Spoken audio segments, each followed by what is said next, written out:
കൂട്ടുകാരെ, ആഞ്ചലൂസ് 2021 രണ്ടാം ദിനത്തിൻ്റെ രണ്ടാം ഭാഗത്തിലേക്ക് നമ്മൾ പ്രവേശിക്കുകയാണ്.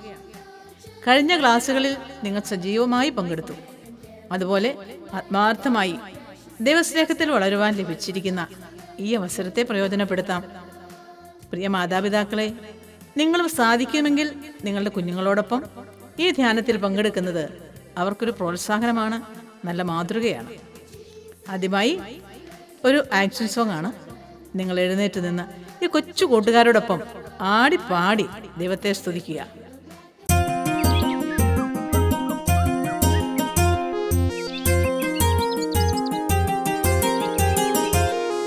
കണ്ടോ കണ്ടോ കൽഭരണിയിൽ അത്ഭുത വീഞ്ഞ്, കാനായിലൊരു നാട്ടിൽ അങ്ങൊരു കല്യാണ വീട്ടിൽ. കണ്ടോ കണ്ടോ കൽഭരണിയിൽ അത്ഭുത വീഞ്ഞ്, കാനായിലൊരു നാട്ടിൽ അങ്ങൊരു കല്യാണ വീട്ടിൽ. ഡും ഡും ഡും പട പട പട ഡും ഡും ഡും പട പട പട മണവാളനും മണവാട്ടിയും എത്തിയോയ് ഹോയ്. ഡും ഡും ഡും പട പട പട ഡും ഡും ഡും പട പട പട മണവാളനും മണവാട്ടിയും എത്തിയോയ് ഹോയ്.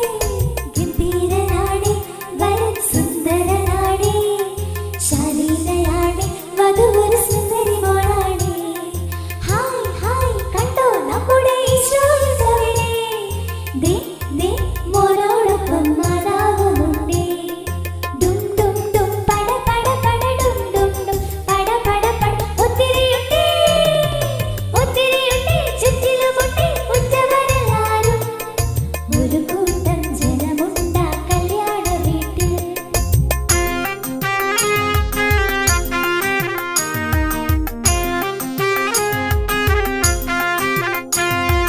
തുര തുര തുര വീഞ്ഞു വിളമ്പി കുള കുള കുള വീഞ്ഞു കുടിച്ച് ചറ പറ പറ സൊറ പറഞ്ഞ് എന്തൊരു സന്തോഷം, അരങ്ങിൽ എന്തൊരു സന്തോഷം.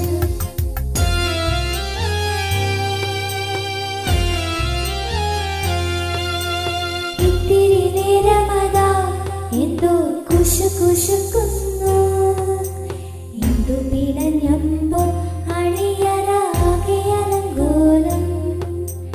എന്തു പിടഞ്ഞമ്പോ അണിയറാകെ അലങ്കോലം. അയ്യോ കഷ്ടം, ഇനി എന്തു ചെയ്യും?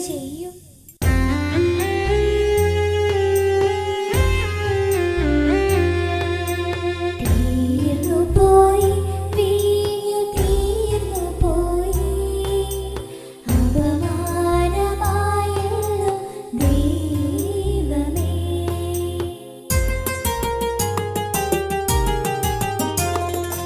ഓടി ഓടി എത്തിയമ്മ യേശുവിനോടോടി മെല്ലെ, വീഞ്ഞു തീർന്നു പോയി അവരുടെ വീഞ്ഞു തീർന്നു പോയി.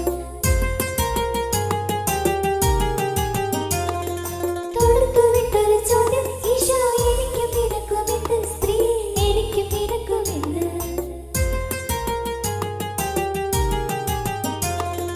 സമ്മതിച്ചില്ല അമ്മ സമ്മതിച്ചില്ല, അവനരുളും പോലെ നിങ്ങൾ ചെയ്യൂ കൂട്ടരെ, അവനരുളും പോലെ നിങ്ങൾ ചെയ്യൂ കൂട്ടരെ. ഭരണികളിൽ വെള്ളം നിറയ്ക്കുവിൻ. ബ്ലും ഗില ഗില ഗിലതു ഗള ഗള ഗള വക്കോളമെത്തി, ഭരണികൾ വക്കോളമെത്തി. ബ്ലും ഗില ഗില ഗിലതു ഗള ഗള ഗള വക്കോളമെത്തി, ഭരണികൾ വക്കോളമെത്തി.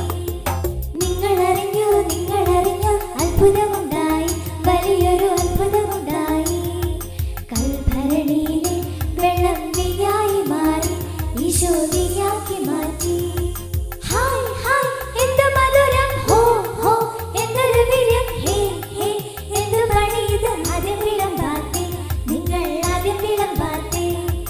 ഡും ഡും ഡും പട പട പട ഡും ഡും ഡും പട പട പട ഉല്ലാസമായി അരങ്ങിൽ ഉല്ലാസമായി. കൽഭരണികളാം പ്രിയരെ ഉള്ളിൽ നിറയ്ക്കണം, നന്മയും സ്നേഹവുമാം പുത്തൻ വീഞ്ഞു നിറയ്ക്കണം. നന്മയും സ്നേഹവുമാം പുത്തൻ വീഞ്ഞു പകരണം.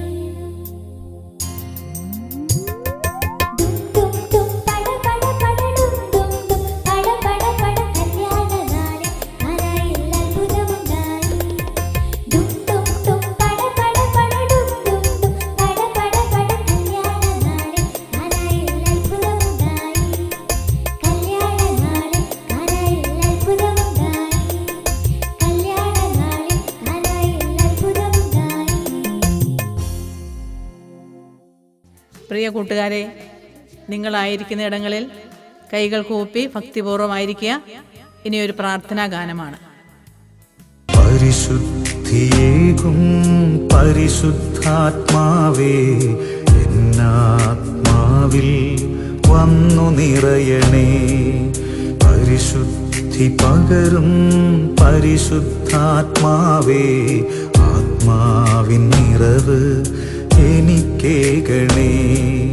ഞാൻ പ്രാർത്ഥനയിൽ ഒഴുകുമ്പോഴെല്ലാം, ഞാൻ യാചനയാൽ വീഴുമ്പോഴെല്ലാം,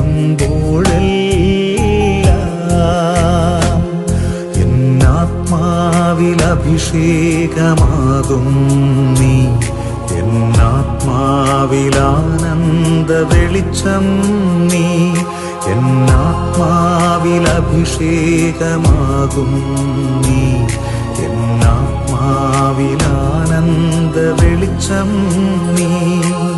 പരിശുദ്ധിയേകും പരിശുദ്ധാത്മാവേ, എന്നാത്മാവിൽ വന്നു നിറയണേ. ഇന്ന് നമുക്ക് ക്ലാസ് എടുക്കുന്നത് കുട്ടികളെ ഏറെ സ്നേഹിക്കുന്ന സ്നേഹബഹുമാനപ്പെട്ട സിസ്റ്റർ അൽഫോൻസ വട്ടമറ്റം SH ആണ്. സിസ്റ്ററിനെ സ്നേഹപൂർവ്വം സ്വാഗതം ചെയ്യുന്നു. പ്രിയപ്പെട്ട കുട്ടികളെ, പരിശുദ്ധ അമ്മ നമ്മുടെ ജീവിതത്തിൽ എങ്ങനെയാണ് വഴികാട്ടിയാവുക എന്നാണ് ഇന്ന് നമ്മൾ കേൾക്കുന്നത്. പരിശുദ്ധ കന്യകാമറിയം എൻ്റെ ജീവിതത്തിൽ, നമ്മുടെ ഓരോരുത്തരുടെയും ജീവിതത്തിൽ വഴികാട്ടിയാണ്. പരിശുദ്ധ അമ്മയെക്കുറിച്ച് പറയുന്നത് തന്നെ ഒരു വ്യക്തിയുടെ ജീവിതത്തിന് അനുഗ്രഹത്തിന്റെ സമയമാണ്. പരിശുദ്ധ അമ്മ ഒരു അത്ഭുത ശക്തി തന്നെയാണ്. പരിശുദ്ധ അമ്മ അത്ഭുത ശക്തിയാണ് എന്ന് പറയുമ്പോൾ, പരിശുദ്ധ അമ്മ അത്ഭുത ശക്തിയായി എല്ലാ വ്യക്തികളുടെയും ജീവിതത്തിൽ അനുഭവപ്പെടുന്നില്ല. നമുക്കറിയാതെ എല്ലാവരുടെയും ജീവിതത്തിൽ പരിശുദ്ധ അമ്മ ഒരിക്കലും അത്ഭുതങ്ങളുടെ ഒരു ശക്തിയായിട്ട് മാറുന്നില്ല. പക്ഷെ യഥാർത്ഥത്തിൽ പരിശുദ്ധ അമ്മ അത്ഭുത ശക്തി തന്നെയാണ്. അത് മനസ്സിലാകണമെങ്കിൽ ഓരോരുത്തരും, കുട്ടികളോട് സിസ്റ്റർ പറയുകയാണ്, 2 കാര്യങ്ങൾ നന്നായിട്ട് ശ്രദ്ധിക്കണം. ആദ്യത്തെ കാര്യം, നിഷ്കളങ്കരായിരിക്കണം, ഹൃദയ നൈർമല്യം ഉള്ളവരായിരിക്കണം. യേശുക്രിസ്തു തന്നെ പറഞ്ഞിട്ടുണ്ട്, ശിശുക്കള് നൈർമല്യമുള്ളവരാണ് എന്ന്. നൈർമല്യം എന്ന് പറഞ്ഞാൽ എന്താണ്? പാപം ചെയ്യാത്ത അവസ്ഥ എന്നല്ല അതിന്റെ അർത്ഥം. പാപത്തിൽ വീഴുക, പാപത്തിന്റെ പ്രലോഭനം ഉണ്ടാവുക എന്നത് ഈ ലോകത്തിലായിരിക്കുമ്പോൾ സർവ്വസാധാരണമാണ്. എന്നാൽ പാപത്തിന്റെ അവസ്ഥയിൽ തുടരാതെ ഇരിക്കുക, അല്ലെങ്കിൽ പാപത്തിന്റെ അവസ്ഥയെ നീക്കിക്കളയാൻ ആത്മാർത്ഥമായ അനുതാപം ഉണ്ടാവുക, ഇതാണ് നൈർമല്യത്തിലേക്കുള്ള വഴി, നിഷ്കളങ്കതയിലേക്കുള്ള വഴി. നിഷ്കളങ്കമായ ഒരു മനസ്സിന് മാത്രമേ, ഒരു ഹൃദയത്തിന് മാത്രമേ പരിശുദ്ധ അമ്മയുടെ സാന്നിധ്യം ലഭിക്കുകയുള്ളൂ. അതുകൊണ്ട് പരിശുദ്ധ അമ്മയെക്കുറിച്ച് നമ്മൾ ചിന്തിക്കുമ്പോൾ മക്കൾ ഓർക്കണം, പരിശുദ്ധ അമ്മ എന്റെ ജീവിതത്തിലേക്ക് വരണമെങ്കിൽ, എന്റെ ജീവിതത്തിന്റെ വഴികാട്ടിയായിട്ട് മാറണമെങ്കിൽ ഞാൻ പാപാവസ്ഥയിൽ ജീവിക്കാത്ത വ്യക്തിയായിരിക്കണം.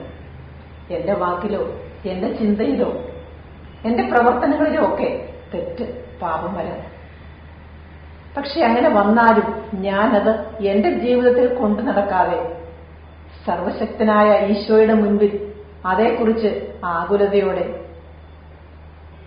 സങ്കടത്തോടെ ഏറ്റുപറഞ്ഞ് ഞാൻ അതിൽ നിന്ന് മാറാൻ ആഗ്രഹിക്കുന്നു എന്ന് പറയുമ്പോൾ എന്റെ ജീവിതം നിഷ്കളങ്കതയുടെ പാതയിലേക്ക് പോവുകയാണ്. അങ്ങനെയുള്ള ഒരു മനസ്സിന് മാത്രമേ, ഒരു ഹൃദയത്തിന് മാത്രമേ പരിശുദ്ധ അമ്മയെ അനുഭവിക്കാൻ സാധിക്കുകയുള്ളൂ. കാരണം പരിശുദ്ധ അമ്മ നിഷ്കളങ്കയാണ്, നിർമ്മലയാണ്, പരിശുദ്ധയാണ്. പരിശുദ്ധയായ ആ മറിയത്തിനെ നമ്മുടെ ജീവിതത്തിൽ അനുഭവിക്കണമെങ്കിൽ നമ്മുടെ മനസ്സ് നിർമ്മലമായിരിക്കണം. കുട്ടികളോട് സിസ്റ്റർ പറയുകയാണ്, പിള്ളേരെ ഈ ടോക്ക് കേൾക്കുമ്പോൾ, ഈ വാക്കുകൾ ശ്രദ്ധിക്കുമ്പോൾ നിങ്ങളുടെ ജീവിതത്തിലുള്ള ചെറിയ ചെറിയ തെറ്റുകളെക്കുറിച്ച് പിള്ളേരെ അനുദപിക്കണം. എന്തിനു വേണ്ടിയാ? പരിശുദ്ധ അമ്മയെ അറിയാനും ജീവിതം അനുഗ്രഹിക്കപ്പെട്ടതാകാനും വേണ്ടി. അപ്പൊ ഒന്നാമത്തെ കാര്യം സിസ്റ്റർ പറഞ്ഞു തന്നത് എന്താണ്? നിഷ്കളങ്കമായ ഒരു മനസ്സിന് മാത്രമേ പരിശുദ്ധ അമ്മ പ്രാപ്യമാവുകയുള്ളൂ. അത്ഭുത ശക്തിയാണ് പരിശുദ്ധ അമ്മ എന്നത് അനുഭവിക്കുവാൻ സാധിക്കണമെങ്കിൽ നൈർമല്യമുള്ള ഒരു ഹൃദയവും ഒരു മനസ്സും ഒരു ജീവിതവും വേണം. ഇത് ഇന്നത്തെ കാലഘട്ടത്തിൽ ഞാൻ കുഞ്ഞുങ്ങളോട് പറയട്ടെ, നിങ്ങൾ ഓർക്കുമായിരിക്കും, ഞങ്ങൾക്ക് എന്താ പാപം, എനിക്കെന്താ പാപം, ഞാൻ പാപത്തിലല്ലല്ലോ എന്ന് ചിന്തിക്കാം. പക്ഷേ ചെറിയ ചെറിയ തെറ്റുകൾ പോലും ദൈവിക കാര്യങ്ങളിൽ നിന്ന് നമ്മെ അകറ്റുന്നുണ്ട്. ഒരുപക്ഷെ നമ്മൾ ചിന്തിക്കുന്നതായിരിക്കാം, നമ്മുടെ മനസ്സിൽ വരുന്ന ആലോചനകളിലെ തെറ്റായിരിക്കാം. നമ്മുടെ മാതാപിതാക്കളോടോ കൂട്ടുകാരോടോ നമ്മൾ ഇടപെടുന്ന ആരോടെങ്കിലുമൊക്കെയോ നമുക്ക് മനസ്സിൽ താല്പര്യമില്ല, അല്ലെങ്കിൽ അവർ ചെയ്യുന്നത് തെറ്റാണ്, അവർ പറയുന്നത് തെറ്റാണ് എന്ന് ചിന്ത വന്നാൽ നമ്മുടെ മനസ്സിൽ അവരെക്കുറിച്ചുള്ള ഒരു മാലിന്യം, ഒരു പാപത്തിന്റെ കണിക നമ്മിലേക്ക് വരികയാണ്. അത് നമ്മുടെ ഉള്ളിലായിരുന്ന് അത് വളരുമ്പോൾ അത് പാപം, വലിയ പാപമാകുന്നു. അത് നമ്മൾ എപ്പോഴും ശരിയാണ്, എന്റെ ചിന്തകൾ ശരിയാണ് എന്ന് കരുതുമ്പോൾ ആ പാപത്തിൽ നിന്ന് നമ്മൾ അകലാൻ ആഗ്രഹിക്കുന്നില്ല.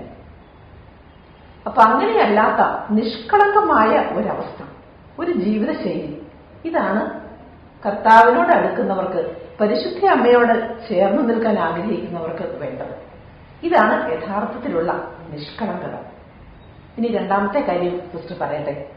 പരിശുദ്ധ അമ്മ അത്ഭുത ശക്തിയാണ് എന്ന് തിരിച്ചറിയണമെങ്കിൽ, എന്റെ ജീവിതത്തിലെ വഴികാട്ടിയാണ് എന്ന് ഞാൻ മനസ്സിലാക്കണമെങ്കിൽ അതിന് വേണ്ട രണ്ടാമത്തെ കാര്യം എന്തെന്നോ?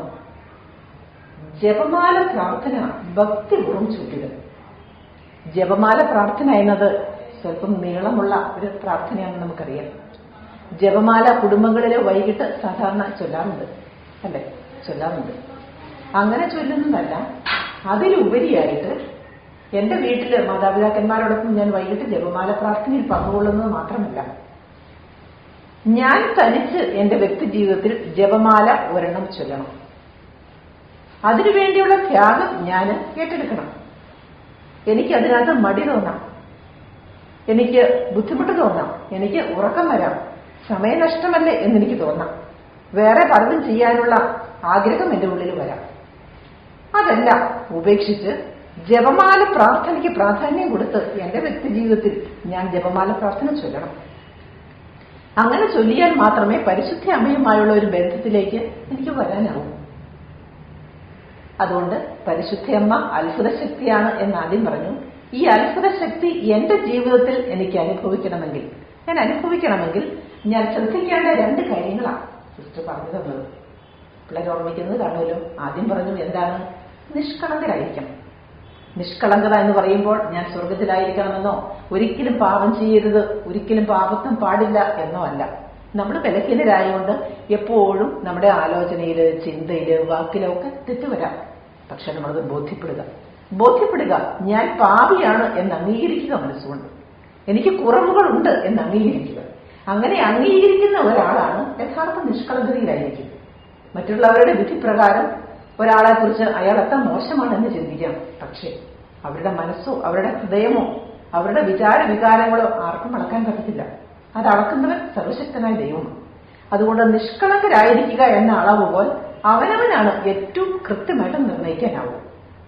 രണ്ടാമത് സിസ്റ്റർ പറഞ്ഞത് എന്താണ്? ജപമാല പ്രാർത്ഥന ഭക്തിപൂർവ്വം ചൊല്ലുക. അത് ഒരു ജപമാല എന്നും തനിച്ചു ചൊല്ലാൻ തയ്യാറാണ്. വീട്ടില് മാതാപിതാക്കളോടൊപ്പം കുടുംബാംഗങ്ങളോടൊപ്പം ഒന്നിച്ചു ചെല്ലുന്നത് കൂടാതെ വിശുദ്ധിക്ക് വേണ്ടി നല്ല ജീവിതം നയിക്കാൻ ആഗ്രഹിക്കുന്നവര്, അല്ലെങ്കിൽ പരിശുദ്ധ അമ്മയോട് ചേർന്ന് നിൽക്കാൻ ആഗ്രഹിക്കുന്നവര്, പ്രത്യേകിച്ച് ഈ ധ്യാനത്തിൽ കൂടുന്ന കുഞ്ഞുമക്കൾ, അവര് എന്താണ് നല്ല കാര്യങ്ങൾ കേൾക്കാനും നല്ലതിലേക്ക് വരാനും ആഗ്രഹിക്കുന്നവരാണല്ലോ. അപ്പോൾ അതുകൊണ്ട് സിസ്റ്റർ പറഞ്ഞു തരികയാണ്, എല്ലാ ദിവസവും ഒരു ജപമാല തനിച്ചു ചൊല്ലാൻ പിള്ളേർ ആരംഭിക്കണം. അത് നിങ്ങളുടെ നല്ല ജീവിതത്തിന്റെ തുടക്കമാകും. ഈ രണ്ട് കാര്യങ്ങൾ ശ്രദ്ധിച്ചാൽ മാത്രമേ പരിശുദ്ധ അമ്മ എന്റെ ജീവിതത്തിന്റെ വഴികാട്ടിയായി എന്നിലേക്ക് കടന്നു വരികയുള്ളൂ. ഇതാണ് ഏറ്റവും തുറന്ന ഒരു യാഥാർത്ഥ്യം. അപ്പൊ ഇതിലേക്ക് നമ്മൾ വരണം. പരിശുദ്ധ അമ്മയുടെ ജീവിതം ഒരു തെരഞ്ഞെടുപ്പായിരുന്നു. ഈശോയുടെ അമ്മയാകാൻ വേണ്ടി പരിശുദ്ധ അമ്മയെ പ്രത്യേകമായി തെരഞ്ഞെടുത്തു, നമുക്കറിയാം. അപ്പോൾ തെരഞ്ഞെടുപ്പ് എന്ന് പറയുന്നതിന് ഒരു വലിയ പ്രാധാന്യമുണ്ട്. ഏതെങ്കിലും ഒരു തെരഞ്ഞെടുപ്പ് നമ്മുടെ ജീവിതത്തിലേക്ക് വന്നാൽ അതിനോട് ആനുപാതികമായി നമ്മുടെ മുൻപിലേക്ക് വച്ച് നീട്ടുന്ന പാഴ്സലുണ്ട്. ആ പാഴ്സൽ എന്തെന്നറിയാമോ? കൃപയുടെ അനുഗ്രഹത്തിന്റെ പാഴ്സലാണ്. പരിശുദ്ധ അമ്മയുടെയും ജീവിതത്തിലേക്ക്, തിരുക്കുടുംബത്തിലേക്ക്, തിരുക്കുടുംബമാകാൻ, യേശുവിന്റെ അമ്മയാകാൻ ഒരു തെരഞ്ഞെടുപ്പ് കിട്ടിയപ്പോൾ അത് നിർവഹിക്കുവാൻ വേണ്ട കൃപ അഡീഷണൽ ഒരു പാഴ്സലായിട്ട് പരിശുദ്ധ അമ്മയുടെ ജീവിതത്തിലേക്ക് നൽകപ്പെട്ടു. ഇതുപോലെയാണ് നമ്മുടെ ജീവിതത്തിൽ ഏത് തെരഞ്ഞെടുപ്പും. കൊച്ചുമക്കളോട് ക്രിസ്തു പറയട്ടെ, നിങ്ങൾ ഒരുപക്ഷെ സ്കൂളിലെ ലീഡറായിരിക്കാം, വീട്ടിലെ കാര്യങ്ങളിലൊക്കെ ഇടപെടാൻ വേണ്ടി നിങ്ങൾ നിയോഗിക്കപ്പെട്ട ആളായിരിക്കാം. മുതിർന്ന ക്ലാസ്സിലുള്ള കുട്ടികളാണെങ്കിൽ പല ഉത്തരവാദിത്തങ്ങൾ, കുട്ടികൾക്ക് ചെറിയ ചെറിയ ഉത്തരവാദിത്തങ്ങൾ കാണും. ഓർമ്മിക്കുക, ഓരോ തെരഞ്ഞെടുപ്പിനും ഓരോ ഉത്തരവാദിത്വത്തിനും പിന്നിൽ അത് നിർവഹിക്കുന്നതിന് വേണ്ട ശക്തി ആവശ്യമാണ്, ദൈവകൃപ ആവശ്യമാണ്. ആ കൃപ ആ തെരഞ്ഞെടുപ്പിനോടുകൂടി നമുക്ക് പാഴ്സലായിട്ട് നൽകുന്നുണ്ട്. എന്നാൽ ആ പാഴ്സലിനോടൊപ്പം മറ്റൊരു പാഴ്സൽ കൂടി നമ്മൾ ഏറ്റെടുക്കേണ്ടതായിട്ടുണ്ട്. എന്താണത്? ഇത് നിർവഹിക്കുന്നതിന് വേണ്ട ഒരു ബുദ്ധിമുട്ട്, ക്ലേശം, സഹനം. അത് അതിൻ്റെതായ രീതിയിൽ സന്തോഷത്തോടെ സ്വീകരിച്ച് ദൈവകൃപയിൽ അത് നിർവഹിക്കുമ്പോൾ നമ്മൾ പരിശുദ്ധ അമ്മയുടെ ജീവിതത്തിൽ പങ്കാളിയാകുകയാണ്. പരിശുദ്ധ അമ്മ ഈശോയുടെ അമ്മയായിട്ട് തിരഞ്ഞെടുക്കപ്പെട്ട് അത് നിർവഹിച്ച് ആ കുടുംബം മുൻപോട്ട് പോയപ്പോൾ, തിരുക്കുടുംബം മുൻപോട്ട് പോയപ്പോൾ പരിശുദ്ധ അമ്മയ്ക്ക് എത്ര ക്ലേശങ്ങൾ അനുഭവിക്കേണ്ടതായിട്ട് വന്നു അല്ലേ? നമുക്കറിയാം, ഒത്തിരി ക്ലേശങ്ങൾ അനുഭവിക്കേണ്ടതായിട്ട് വന്നു. പക്ഷെ അവിടെയൊന്നും പരിശുദ്ധ അമ്മ പതറിപ്പോകുന്നില്ല, അസ്വസ്ഥത വരുന്നില്ല. സന്തോഷത്തോടെ ദൈവത്തോട് ചേർന്ന് അതെല്ലാം ഏറ്റെടുത്തില്ലേ? കാരണം എന്താണ്? അമ്മയറിയാതെ തന്നെ, അല്ലെങ്കിൽ അമ്മ അറിഞ്ഞു തന്നെ അമ്മയുടെ ജീവിതത്തിലേക്ക് പിതാവായ ദൈവം എന്താണ് കൊടുത്തത്? അഡീഷണലായ കൃപയുടെ പാഴ്സൽ. അതുപയോഗിച്ചാണ് അമ്മയുടെ തെരഞ്ഞെടുപ്പ് പൂർത്തിയാക്കിയത്. നമുക്കും അങ്ങനെ വേണം. പരിശുദ്ധ അമ്മയെക്കുറിച്ച് പഠിക്കുകയും മനസ്സിലാക്കുകയും ധ്യാനിക്കുകയും ഒക്കെ ചെയ്യുമ്പോൾ നമ്മുടെ ഈ ജീവിതത്തിലേക്ക് വരുന്ന ചെറിയ തെരഞ്ഞെടുപ്പുകൾ അതെല്ലാം ദൈവത്തിന്റെ വഴികളാണ്. അവിടെയൊക്കെ നമുക്ക് ലഭ്യമാകുന്ന കൃപയുടെ ഒരു പാഴ്സലുണ്ട്. അതുകൂടി നമ്മൾ ഉൾക്കൊള്ളണം. അത് ഉൾക്കൊണ്ട് അതിനാനുപാതികമായി മാത്രം അത് നിർവഹിക്കുമ്പോൾ എന്താണ് വരിക? ദൈവത്തിന്റെ പദ്ധതിയാണ് നമ്മൾ പൂർത്തിയാകുന്നത്. ഇതിന്റെ അർത്ഥം നമ്മുടെ ജീവിതത്തിൽ സഹനങ്ങൾ ഉണ്ടാവുകയില്ല ദൈവകൃപയിൽ എന്നല്ല. സഹനങ്ങളുടെ ഒരു പാഴ്സൽ നമുക്ക് ലഭ്യമാകുന്നുണ്ട്. അത് നമ്മൾ ഏറ്റെടുക്കണം, സന്തോഷത്തോടെ ഏറ്റെടുക്കണം. ഇതിനു വേണ്ടിയാണ് എന്നെ നിയോഗിച്ചത് എന്നോർത്ത് സന്തോഷത്തോടെ അത് സ്വീകരിക്കുമ്പോഴാണ് യഥാർത്ഥത്തിൽ ദൈവം തന്ന ആ കൃപയുടെ പാഴ്സൽ അവിടെ തുറക്കപ്പെടുക. അപ്പൊ അങ്ങനെ പരിശുദ്ധ അമ്മയോട് ചേർന്ന് പരിശുദ്ധ അമ്മയ്ക്ക് കിട്ടിയ ആ കൃപയുടെ ആ പാഴ്സൽ ചെറിയ അളവിൽ നമുക്കെല്ലാ മേഖലകളിലേക്കും ഈശോ തരുന്നുണ്ട്. പരിശുദ്ധ അമ്മയെ പോലെ തന്നെ നമ്മളെന്ത് സ്വീകരിക്കണം? പരിശുദ്ധ അമ്മ പറഞ്ഞില്ലേ, ഇതാ കർത്താവിന്റെ ദാസി, നിന്റെ വചനം പോലെ എന്നിൽ ഭവിക്കട്ടെ എന്ന് പറഞ്ഞുകൊണ്ട് തന്നെ നമ്മുടെയും ജീവിതങ്ങളിൽ, നമ്മുടെയും ജീവിത സാഹചര്യങ്ങളിൽ, അത് ചെറുതാകട്ടെ വലുതാകട്ടെ, എന്ത് പ്രശ്നവുമാകട്ടെ, മാതാപിതാക്കന്മാര് വഴക്ക് പറഞ്ഞതോ, പഠിക്കാൻ സാധിക്കാത്തതോ, എന്തെങ്കിലും ചെറിയ ബുദ്ധിമുട്ടുകളോ, സങ്കടങ്ങളോ, പ്രതിസന്ധികളോ ഒക്കെയാവും. എവിടെയാണെങ്കിലും ഏത് സാഹചര്യത്തിലായാലും ആ സഹനങ്ങളെ നേരിടാൻ വേണ്ടി എന്നെ നിയോഗിച്ചുവെങ്കിൽ അതിന്റെ പിന്നിൽ എന്ത് ദൈവം തരുന്നുണ്ട്? യേശുക്രിസ്തു തരുന്നുണ്ട്, കൃപയുടെ പാഴ്സൽ. ഞാൻ ഈ കഴിഞ്ഞ ദിവസം കേട്ട ഒരു കാര്യം കുഞ്ഞുങ്ങളോട് പറയുകയാണ്. ഒരു കുടുംബത്തിൽ ഫാദറിന്, അപ്പന് എന്തോ ഒരു അപകടം ഉണ്ടായ ഹോസ്പിറ്റലിലാണ്. അപ്പം കൂടെ നിൽക്കാൻ വേണ്ടി ചെറിയ മോന്, കുട്ടിയുള്ളത്, അവർ കൂടെ നിൽക്കുകയാണ്. അപ്പൊ അമ്മയും ഒരു കൊച്ചു മോളും മാത്രമേ വീട്ടിലുള്ളൂ. അപ്പം അമ്മയ്ക്ക് അസുഖമായി. ഈ നാളില് കോവിഡ് പോസിറ്റീവ് ആണെന്നറിയും. അപ്പൊ അമ്മയെ ഹോസ്പിറ്റലിൽ കൊണ്ടുപോകാൻ ഈ കൊച്ചു പെൺകുട്ടി മാത്രമേ ഉള്ളൂ. അതിന് മാറി നിൽക്കാൻ പോലും അറിയില്ല. മാസ്ക് കെട്ടി അമ്മയുടെ അടുത്തുനിന്ന് മാറി നിൽക്കണം എന്ന അറിവ് പോലും ഇല്ലാത്ത കൊച്ചു. പക്ഷെ ആ കൊച്ചാണെങ്കിലും അമ്മ തലകറങ്ങി വീണ സാഹചര്യം ഉണ്ടായി വീട്ടിൽ കിടന്ന് പിറ്റേ ദിവസം അയലോക്കത്തൊക്കെയുള്ള ആൾക്കാരോടൊക്കെ പറഞ്ഞ് അത് മാനേജ് ചെയ്യുകയാണ് കൊച്ചു. ആ കൊച്ചു മാനേജ് ചെയ്തു. അമ്മയെ ഹോസ്പിറ്റലിലാകാൻ വേണ്ടതൊക്കെ കൊച്ചിന് പറ്റുന്നതൊക്കെ കൊച്ചു ചെയ്യുകയാണ്. അതുപോലെ പപ്പായെ വിളിച്ച് അറിയിച്ചു, ഇങ്ങനെയാണ് സാഹചര്യം എന്നൊക്കെ പറഞ്ഞു. പപ്പായ്ക്കും വരാൻ പറ്റുന്നില്ല, ഇങ്ങനെയായിരിക്കുന്ന സാഹചര്യം. ഞാൻ ഓർക്കുക, ആ കൊച്ചു കുട്ടികൾ അവരുടെ ശിരസിലേക്ക് വന്ന ആ ഭാരം, അല്ലെങ്കിൽ ആ തെരഞ്ഞെടുപ്പ്, ആ കുടുംബത്തിന്റെ ഉത്തരവാദിത്തങ്ങൾ നിർവഹിക്കേണ്ട അവസ്ഥ കൊച്ചുകുട്ടികൾക്ക്, 10 വയസ്സിൽ താഴെയുള്ള കുട്ടികൾക്ക് വന്നപ്പോൾ ആ കുട്ടികൾ ദൈവത്തിനെ ആശ്രയിച്ച് ദൈവഭക്തിയുള്ള കുടുംബമാണ്. അവരത് നിർവഹിക്കുകയാണ്. യാതൊരു കുറവുമില്ലാതെ ഇന്ന് വരെ ഞാൻ എന്നെ അറിയിച്ചിരുന്നു. അവർ സന്തോഷമായിട്ട് പോവുകയാണ്. ദൈവം തന്ന സങ്കടങ്ങൾ ഏറ്റുവാങ്ങി കർത്താവിന്റെ കരുണയിൽ ആശ്രയിച്ച് ആ കുടുംബം മുമ്പോട്ട് പോകുന്നു. ഇങ്ങനെ സാധിക്കണമെങ്കിൽ ഏത് സാഹചര്യത്തിലാണെങ്കിലും കർത്താവിനോട് ചേർന്ന്, പരിശുദ്ധ അമ്മയോട് ചേർന്ന്, പരിശുദ്ധ അമ്മയുടെ കരം പിടിച്ച് നടക്കണമെങ്കിൽ എന്താവശ്യമാണ്? ഈ വിശ്വാസം. എന്നെ നയിക്കുന്ന എന്റെ യേശു, പരിശുദ്ധ അമ്മ ഞങ്ങളുടെ കുടുംബത്തിന്റെ വഴികാട്ടി എന്ന ചിന്തയുള്ളവർക്ക് മാത്രമേ അത് സാധിക്കുകയുള്ളൂ. അതിന് ഏറ്റവും വലിയ മാതൃകയായിട്ട് പരിശുദ്ധ അമ്മ നമ്മളെ പഠിപ്പിച്ചു വെച്ചിരിക്കുന്നതാണ്. പരിശുദ്ധ അമ്മയെ തെരഞ്ഞെടുത്തപ്പോൾ അമ്മ അത് ഇതാ കർത്താവിന്റെ ദാസി എന്ന് പറഞ്ഞുകൊണ്ട് അതിന് വിധേയയായി അതെല്ലാം സ്വീകരിച്ചു. നമുക്കും ഈ മാതൃക നമ്മുടെ ജീവിതത്തിലേക്ക് സ്വീകരിക്കണം. Hallelujah, hallelujah, hallelujah. വെളിപാട് പുസ്തകം 12-ാം അധ്യായത്തില് പരിശുദ്ധ അമ്മയെക്കുറിച്ചുള്ള ഒരു പ്രതിപാദ്യമുണ്ട്. അതെങ്ങനെയാണ്? സ്വർഗത്തിൽ വലിയ ഒരു അടയാളം കാണപ്പെട്ടു. ഇതാ സൂര്യനെ ഉടയാടയാക്കിയ ഒരു സ്ത്രീ, സൂര്യനെ ഉടുപ്പ് പോലെ ഇട്ട ഒരു സ്ത്രീ, അവളുടെ ശിരസില് 12 നക്ഷത്രങ്ങൾ കൊണ്ടുള്ള കിരീടം, പാദങ്ങൾക്കടിയിൽ ചന്ദ്രൻ. നമുക്കറിയാം ഇത് ഏത് സ്ത്രീയാണ്. സൂര്യനെ കൊണ്ട് ഉടുപ്പിട്ട് കിരീടം വെച്ച് 12 നക്ഷത്രങ്ങൾ ഉൾക്കൊള്ളുന്ന കിരീടം വെച്ച് ചന്ദ്രനെ പാദങ്ങൾക്കടിയിലാക്കി നിർത്തുന്ന സ്ത്രീ പരിശുദ്ധ കന്യകാമറിയമാണ്. ആ മറിയത്തെക്കുറിച്ച് പറയുകയാണ്, അവൾ ഗർഭവതിയായിരുന്നു, പ്രസവ ക്ലേശത്താൽ അവൾ ഞെരുങ്ങി. തുടർഭാഗത്ത് വിശുദ്ധ ബൈബിളിൽ ഇങ്ങനെ പറയുന്നുണ്ട്, മറ്റൊരു ദർശനം കൂടി, ഒരു ഉഗ്രസർപ്പം അത് ഈ സ്ത്രീ വിഴുങ്ങുന്ന ശിശുവിനെ, സ്ത്രീ പ്രസവിക്കുന്ന ശിശുവിനെ വിഴുങ്ങുവാൻ വേണ്ടി കാത്തു നിൽക്കുന്നു. നമുക്ക് ചിന്തിക്കാം, പരിശുദ്ധ അമ്മയെ കുറിച്ച് നമുക്ക് ചിന്തിക്കാം. പരിശുദ്ധ അമ്മ ഗർഭവതിയായിട്ടാണ് വെളിപാട് പുസ്തകത്തിന്റെ 12-ാം അധ്യായത്തിൽ പ്രതിപാദിക്കുക. പരിശുദ്ധ അമ്മ ഗർഭവതിയായിരിക്കുന്നത് ആരെയാണ്? യേശുവിനെ, അല്ലെ? നമുക്കറിയാം യേശുവിനെയാണ്. എന്നാൽ നമ്മൾ മനസ്സിലാക്കേണ്ട ഒരു കാര്യമുണ്ട്. പരിശുദ്ധ അമ്മ യേശുവിനെ ഗർഭത്തിൽ സ്വീകരിച്ച് ജനനം കൊടുത്തതുപോലെ നമ്മളെ ഓരോരുത്തരെയും ഗർഭത്തിൽ സ്വീകരിച്ച് പുതിയ ശിശുവായി, പുതിയ മനുഷ്യനായി ഈ ലോകത്തിലേക്ക് പ്രദാനം ചെയ്യുവാൻ സന്നദ്ധയാണ്. നമ്മുടെ എല്ലാവരുടെയും അമ്മയാകാൻ പരിശുദ്ധ അമ്മ കാത്തു നിൽക്കുകയാണ്. നമ്മളെന്താണ് പരിശുദ്ധ അമ്മയുടെ വിമല ഹൃദയത്തിലേക്ക് നമ്മളെ തന്നെ സമർപ്പിക്കുക, അന്ന് പരിശുദ്ധ അമ്മ നമ്മെ ഏറ്റെടുക്കും. പരിശുദ്ധ അമ്മയുടെ അത്ഭുത ശക്തി നമ്മുടെ ജീവിതത്തിൽ പ്രകടമാകാൻ തുടങ്ങും. പരിശുദ്ധ അമ്മ നമ്മളെ സ്വീകരിച്ച് ഒരു പുതുജന്മം നമുക്ക് തരും.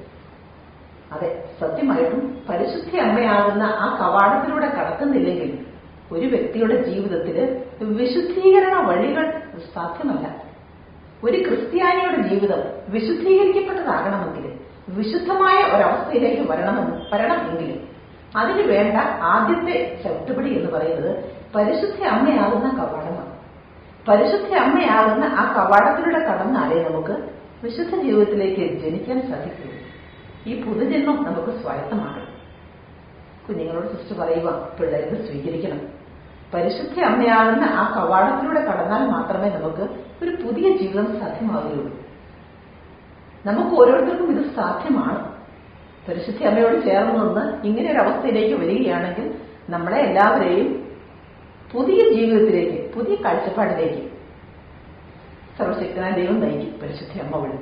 അതുകൊണ്ട് പരിശുദ്ധ അമ്മയെ, ജപമാല പ്രാർത്ഥനയെ നമുക്ക് നെഞ്ചോട് ചേർക്കാം.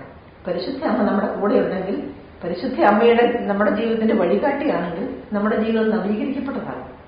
നമ്മുടെ ജീവിതം നവീകരിക്കപ്പെട്ടതാണെങ്കിൽ നമ്മുടെ കുടുംബവും അനുഗ്രഹിക്കപ്പെടും. ബൈബിൾ കമന്ററിയിൽ ഇങ്ങനെ പറയുന്നുണ്ട്, പരിശുദ്ധ അമ്മയുടെ ഈ പെയിൻ, ഈ വേദന എന്ന് പറയുന്നത് ഒരു ഹോളി ഫാമിലിക്ക് ജന്മം കൊടുക്കാനുള്ളതാണ്. ഒരു വ്യക്തിക്കല്ല, ഒരു കുടുംബത്തിന് ജന്മം കൊടുക്കാനുള്ളതാണ്. അതിന്നും അർത്ഥവത്താണ്.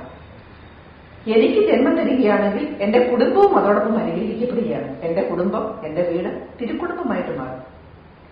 കുഞ്ഞുങ്ങൾ കേട്ടോ, നിങ്ങൾ ഓരോരുത്തരും പരിശുദ്ധ അമ്മയാകുന്ന ആ കവാടത്തിലൂടെ കടന്ന് ഒരു പുതുജന്മം സ്വീകരിക്കുകയാണെങ്കിൽ നിങ്ങളുടെ വീടും നിങ്ങളുടെ കുടുംബവും നിങ്ങളുടെ മാതാപിതാക്കളും എല്ലാം അനുഗ്രഹിക്കപ്പെട്ടതാകുക. അങ്ങനെയുള്ള അനേകം സാക്ഷ്യങ്ങളുണ്ട്. കുഞ്ഞുങ്ങൾ പ്രാർത്ഥനയിലേക്ക് വന്നു, ഭക്തിപൂർവ്വം എല്ലാ ദിവസവും ജപമാല പ്രാർത്ഥന ചൊല്ലി ആ വീട്ടിലെ പ്രശ്നങ്ങൾ വിട്ടുപോയതായ അനേകം ഉദാഹരണങ്ങളുണ്ട്.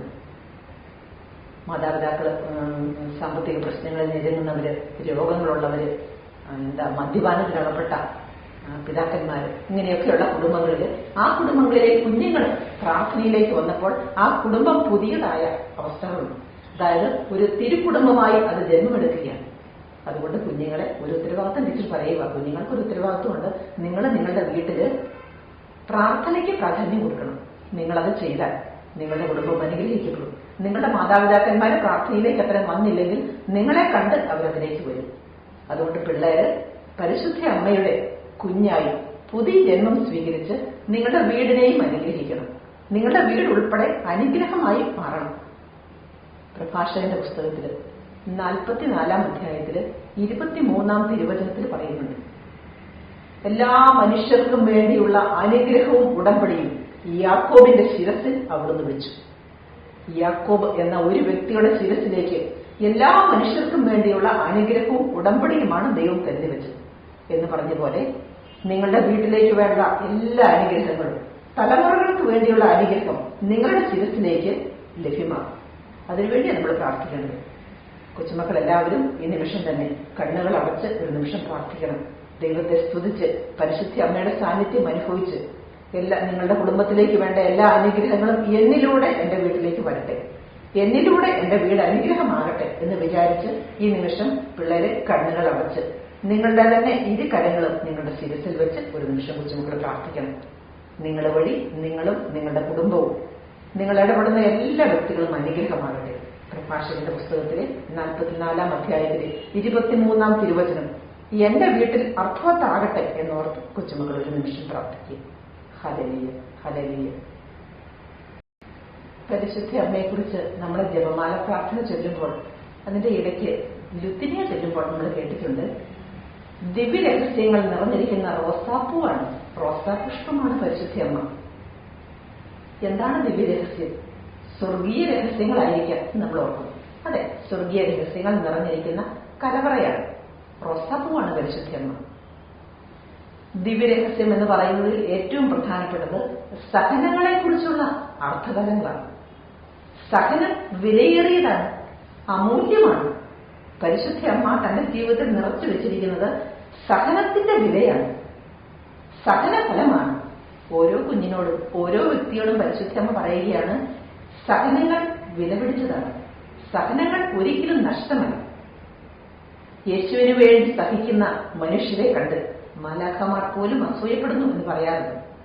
യേശുവിന് വേണ്ടി സ്വന്തം ജീവിതത്തിൽ സഹനങ്ങൾ ഏറ്റെടുക്കുന്നവര് പരിശുദ്ധ അമ്മയുടെ കൂട്ടുകാരാണ്. പരിശുദ്ധ അമ്മയോട് ചേർന്ന് നിൽക്കുന്നവർക്ക് മാത്രമേ യേശുവിന് വേണ്ടി സഹനങ്ങൾ ഏറ്റെടുക്കാൻ സാധിക്കുകയുള്ളൂ. അതാണ് പരിശുദ്ധ അമ്മയെക്കുറിച്ച് നമ്മൾ പറയുന്നത്. പരിശുദ്ധ അമ്മ എന്താണ്? ദിവ്യരഹസ്യങ്ങളുടെ റോസാപ്പൂവ്. അപ്പൊ ഇങ്ങനെയുള്ള ദിവ്യരഹസ്യങ്ങൾ പരിശുദ്ധ അമ്മയുടെ വിമലഹൃദയത്തിലുണ്ട്. പരിശുദ്ധ അമ്മ അത്ഭുത ശക്തിയാണ് എന്ന് നമ്മൾ പറഞ്ഞു. ആ അത്ഭുത ശക്തിയായ പരിശുദ്ധ അമ്മയെ നമ്മുടെ എളിയ ചിന്തകൾ കൊണ്ട് നമുക്ക് മനസ്സിലാക്കാൻ പോലും സാധ്യമല്ല. നമുക്കറിയില്ല പരിശുദ്ധ അമ്മ, സ്വർഗത്തിലെ അമ്മ, സ്വർഗീയ രാജ്ഞി എത്രയോ വലിയവളാണ് എന്ന് നമുക്കറിയില്ല. നമ്മൾ പാപത്തിന്റെ വഴികളിലും പാപത്തിന്റെ പ്രലോഭനങ്ങളിലും ഒക്കെ പെട്ടുകിടക്കുമ്പോൾ ഈ പരിശുദ്ധ അമ്മയെ അറിയാൻ പോലും നമുക്ക് സാധിക്കില്ല. അത്രയും അകലങ്ങളിലാണ് നമ്മൾ. അതിനുവേണ്ടിയാണ് സിസ്റ്റർ ആദ്യം പറഞ്ഞത്, ചില മേഖലകളിൽ നമ്മൾ ശ്രദ്ധിച്ചാൽ മാത്രമേ പരിശുദ്ധ അമ്മയെ നമുക്ക് അറിയാൻ പറ്റത്തുള്ളൂ. അപ്പോൾ പരിശുദ്ധ അമ്മ എങ്ങനെയാണ്? ദിവ്യ രഹസ്യം നിറഞ്ഞിരിക്കുന്ന റോസാപുഷ്പമാണ്. അതുപോലെ തന്നെ നമ്മൾ കയറി ജീവിക്കേണ്ട ഒരു ഗോപുരമാണ് പരിശുദ്ധ അമ്മ. എല്ലാ അപകടങ്ങളിലും എല്ലാ പ്രതിസന്ധികളിലും എല്ലാ രോഗങ്ങളിലും നമുക്ക് കയറി വിശ്രമിക്കാവുന്ന ഒരു ഗോപുരമാണ് പരിശുദ്ധ അമ്മ, ഒരു കോട്ടയാണ് പരിശുദ്ധ അമ്മ. ഇങ്ങനെയുള്ള അമ്മയുടെ വിശദീകരണങ്ങൾ നമ്മൾ ലുത്തിനിയ പ്രാർത്ഥനയിൽ ചൊല്ലുന്നതാണ്. അതെല്ലാം ഏറ്റവും അർത്ഥവത്താണ്. ഓരോ വാക്കിനും ഓരോ പദത്തിനും ഓരോ വിശേഷണത്തിനും വലിയ അർത്ഥതലങ്ങളുണ്ട് പരിശുദ്ധ അമ്മയെ കുറിച്ച്. ഇതെല്ലാം സ്വർഗത്തിലെ നിക്ഷേപങ്ങളാണ്. ഇതൊക്കെ നമ്മൾ ഈ ഭൂമിയിൽ വെച്ച് ഒരു ചെറിയ അളവിൽ മനസ്സിലാക്കാൻ നമുക്ക് അനുഗ്രഹം കിട്ടിയാൽ നമ്മൾ ധന്യരാണ്. ഇതാണ് പരിശുദ്ധ അമ്മയെക്കുറിച്ച് ചിന്തിക്കുമ്പോൾ നമ്മൾ മനസ്സിലാക്കുന്നത്. നമ്മുടെ എളിയ ബുദ്ധിക്കൊന്നും പരിശുദ്ധ അമ്മ പ്രാപ്തിയല്ല. പരിശുദ്ധ അമ്മയെ നമുക്ക് മനസ്സിലാക്കാൻ പറ്റത്തില്ല.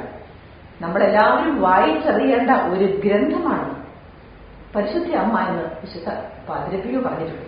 നമ്മൾ വായിച്ചറിയേണ്ട ഒരു ഗ്രന്ഥമാണ് പരിശുദ്ധ അമ്മ. എന്നാൽ നമ്മുടെ എളിയ ബുദ്ധിയിൽ അതൊന്നും പ്രാപ്യമല്ല, നമ്മുടെ പാപാവസ്ഥയിൽ അതൊന്നും പ്രാപ്യമല്ല. പരിശുദ്ധ അമ്മ എപ്പോഴും നമ്മളെ പഠിപ്പിക്കുന്നത് ഈശോയോട് ചേർന്ന് ജീവിക്കാൻ. ഈശോ ഈ ഭൂമിയിലേക്ക് വന്നതിന്റെ ഒന്നാമത്തെ ലക്ഷ്യം എന്താണ്? പാപമോചനമാണ്, പാപമോചനമാണ്. അപ്പൊ പാപത്തിൽ നിന്ന് മനുഷ്യമക്കളെ മോചിപ്പിക്കാനാണ് യേശു വന്നത്. ആ യേശുവിനെയാണ് പരിശുദ്ധ അമ്മ നമ്മുടെ മുമ്പിൽ അവതരിപ്പിക്കുക. അതുകൊണ്ട് നമ്മളെ പാപത്തിൽ നിന്ന് മോചിപ്പിക്കുക എന്നുള്ളതാണ് ഈശോയുടെ ലക്ഷ്യം. കുഞ്ഞുമക്കളെ നമുക്ക് തരിച്ച് നമ്മൾ തന്നെ ആർജിച്ച് പാപത്തിന്റെ അവസ്ഥയിൽ നിന്ന് മാറാൻ പറ്റത്തില്ല. അത് മക്കൾ തിരിച്ചറിഞ്ഞേക്കണം. ഞാൻ എന്തുമാത്രം പരിശ്രമിച്ചാലും പാപത്തിന്റെ വഴി വിട്ട് ജീവിക്കാൻ എനിക്ക് പറ്റത്തില്ല. കുഞ്ഞുങ്ങളെ, ഞങ്ങള് സിസ്റ്റേഴ്സ് ഈ ഓരോ ദിവസവും കാനന നമസ്കാരം ചൊല്ലാറുണ്ട്. അപ്പൊ അതിനകത്ത് ഒരു ദിവസത്തെ നിശാപ്രാർത്ഥനയിലുള്ള ഒരു ഈരടി ഞാൻ പിള്ളേരോട് പറയുക. സ്വാർജിതമായ ഗുണം വഴിയായി നേടുകയില്ല രാജ്യം നാം, അവിടെത്തും വഴി നീ എണ്ണിയെ മറ്റൊന്നില്ലൻ കർത്താവ്. അതായത് സ്വാർജിതമായ ഏതൊരു ഗുണവും ഞാൻ തന്നെ എന്റെ സ്വഭാവത്തിൽ ഞാൻ ആർജിച്ചെടുത്താൽ ഏതെങ്കിലും ഗുണം കൊണ്ട് എനിക്ക് സ്വർഗരാജ്യമോ യേശുവിന്റെ സാന്നിധ്യമോ പരിശുദ്ധ അമ്മയെ മനസ്സിലാക്കാനുള്ള കഴിവോ ഒരിക്കലും കിട്ടില്ല. പാപമാകുന്ന എനിക്ക് ജീവിക്കാനും സാധ്യമല്ല. ഇതാണ് സത്യം, ഇതാണ് യാഥാർത്ഥ്യം. അത് സാധിക്കണമെങ്കിൽ എന്ത് വേണം? യേശുവാകുന്ന ആ വഴിയിൽ ചെല്ലാതെ പറ്റത്തില്ല. പരിശുദ്ധ അമ്മയാകുന്ന ആ കവാടത്തിലൂടെ കടക്കാതെ അങ്ങോട്ട് എത്തി നോക്കാൻ പോലും നമുക്ക് സാധ്യമല്ല. ഇതാണ് നമ്മൾ അറിയേണ്ട ഒരു യാഥാർത്ഥ്യം എന്ന് പറയുന്നത്. നമുക്ക് തന്നെ ഒരു വിശുദ്ധ ജീവിതത്തിലേക്ക് വരാൻ സാധ്യമല്ല കേട്ടോ. തീർച്ചയാണ് കുഞ്ഞുമക്കൾ ആഗ്രഹിച്ചാലും ഈശോയെ കൂടാതെ പരിശുദ്ധ അമ്മയെ കൂടാതെ ഞാൻ പരിശ്രമിച്ച് ജപമാല ചൊല്ലാം, ഞാൻ പരിശ്രമിച്ച് നിഷ്കളങ്കത സ്വാംശീകരിക്കാം എന്ന് പറഞ്ഞാൽ അത് സാധ്യമല്ല. അതിലൊരു വഴി മാത്രമേ ഉള്ളൂ, യേശുവാകുന്ന വഴി, പരിശുദ്ധ അമ്മയാകുന്ന വഴി. അതല്ലാതെ മറ്റൊരു വഴി നമുക്കില്ല. സ്വർഗത്തിലേക്ക് പോകാൻ, സ്വർഗരാജ്യം ലഭിക്കാൻ സ്വാർജിതമായ ഒരു ഗുണങ്ങളും അവിടെ വിലപ്പോവില്ല. സ്വാർജിതമായ ഗുണം വഴിയായി നമ്മൾ നേടുകയുമില്ല. പകരം എന്താണ് വേണ്ടത്? യേശുവിന്റെ കരുണയിൽ ആശ്രയിക്കുക, ഈശോ എന്ന നാമം ഉപയോഗിക്കുക, ഈശോയോട് ചേർന്ന് നിൽക്കുക. പരിശുദ്ധ അമ്മയെ പോലെ എനിക്ക് ലഭിക്കുന്ന എല്ലാ ജീവിത സാഹചര്യത്തിലും ഇതാ അങ്ങയുടെ ദാസി, ഇതാ അങ്ങയുടെ ദാസൻ എന്ന് ഞാൻ പറയുക. അപ്പോഴാണ് എനിക്ക് കർത്താവിന്റെ അടുത്തേക്ക് പോകാൻ സാധിക്കുക. അല്ലാതെയുള്ള എന്റെ വ്യക്തിപരമായ പരിശ്രമങ്ങൾക്ക് ദൈവത്തിന്റെ മുൻപിൽ വില കുറവാണ്. പകരം യേശുവിനോട് ചേർന്ന് നിൽക്കുന്നത് വിലയേറിയതാണ്. യേശു വലുതാണ്, പരിശുദ്ധ അമ്മ എന്റെ ജീവിതത്തിൽ വലുതാണ് എന്ന് ഞാൻ തിരിച്ചറിയുന്ന എന്റെ ആ ബുദ്ധിയാണ്, എന്റെ ആ താഴ്മയാണ്, എന്റെ ആ എളിമയാണ്. അതിനാണ് വില, അതിനാണ് കർത്താവ് നമുക്ക് വിലയിടുന്നത്. അതുകൊണ്ട് നമുക്ക് പരിശുദ്ധ അമ്മയോട് ചേർന്ന് നിൽക്കാം.